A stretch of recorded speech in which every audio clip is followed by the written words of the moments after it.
Hey everyone, today we are heading deep into the jungle of pop culture to figure out just one thing. Why is the 1987 masterpiece Predator still a movie we can't stop talking about?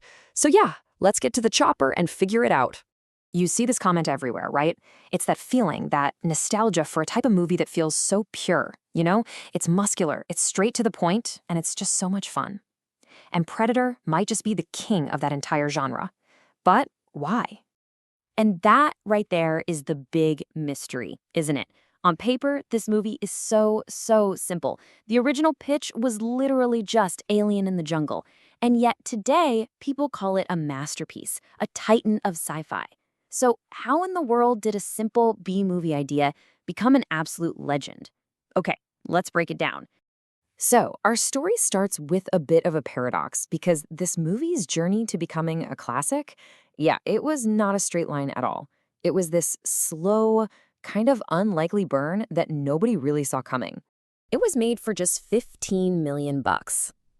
I mean, for 1987, that's a decent budget, sure, but it's not the kind of money you'd expect for a movie that was going to launch a massive franchise. It was really more of a mid-level gamble. And you know what? The critics, they were not impressed. Not at first, anyway. Most of them just saw a bunch of huge dudes shooting guns in a jungle. They called the plot thin, even grisly and dull. It was really just seen as another mindless 80s action flick. But here's the absolute wildest part of its story. Even though it was a hit when it first came out, the movie didn't actually turn a profit for the studio until around 2001. That's almost 15 years later.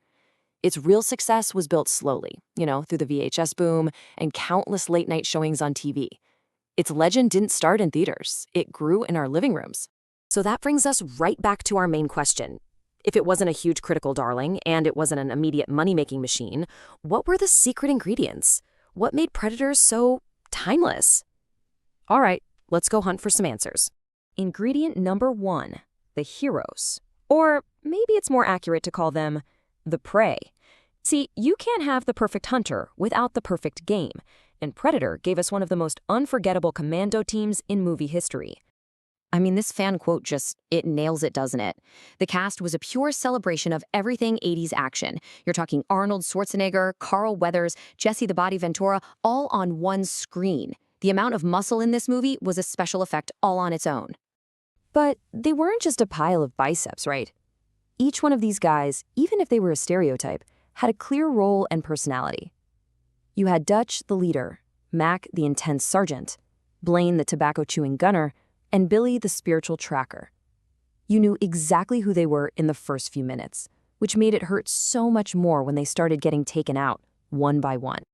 And the dialogue, oh man, the one-liners in this movie are legendary. Jesse Ventura, after getting hit, just growls this line. It's completely ridiculous, and at the same time, it's absolutely perfect. And then you get Arnold's iconic line. This is the moment they finally manage to wound this invisible thing that's hunting them. It's the turning point of the whole movie. The moment the hunted decide to become the hunters. It's such a simple line, but it captures the spirit of the entire film. Okay, so if you have the ultimate team of human badasses, you need an enemy that's even tougher, even smarter, and way deadlier. And boy, did they get one.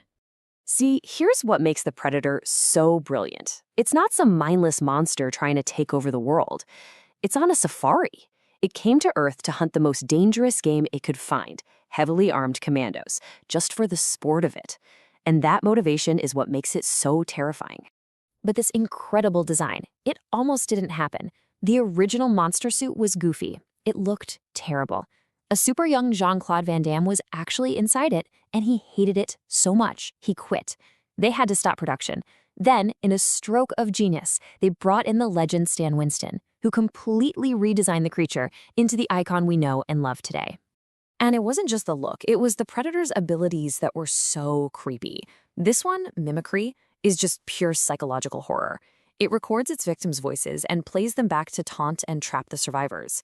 It's a chillingly smart tactic that makes it way more than just another movie monster. So you've got the perfect team of heroes, and you've got the perfect villain, but you still need that final, crucial piece to turn a good movie into a great one. You need masterful filmmaking. And they got it with director John McTiernan, who, by the way, would direct Die Hard the very next year. He was at the absolute top of his game. He took this simple alien in the jungle script and treated it like a serious, high-stakes thriller. He used the jungle itself as a character, this claustrophobic, sweaty prison where danger was literally hiding behind every leaf. And you simply cannot talk about this movie's vibe without talking about Alan Silvestri's score. It's not just music, it's the movie's pounding heartbeat. From that military opening to the spooky rhythmic jungle theme, the music is telling you from minute one that these guys are marching straight towards their doom. So let's bring it all back to the chopper. We started by asking how this simple B movie became a timeless classic. We've looked at all the evidence, so now let's put all the pieces together. The magic of Predator isn't just one thing. It was basically lightning in a bottle. You had this perfect, over-the-top team of commandos, an intelligent villain who was almost a total disaster, and A-list directing and music that elevated the whole thing. It perfectly blends genres. It starts like a war movie, turns into a horror film, and ends as a classic sci-fi showdown. It's just perfect. And at the end of the day, the fans were right all along. It's not just a movie. It's an experience. For so many people, it is the benchmark. It's the action movie that all other action movies are compared to. And that leaves us with one last thing to think about. Was this movie a one-in-a-million accident, just this perfect storm of talent and luck that could never happen again? Or is there a formula here? A kind of lost art of simple, powerful, awesome filmmaking that maybe we've forgotten how to do? Now that's a question worth chewing on. Thanks for watching.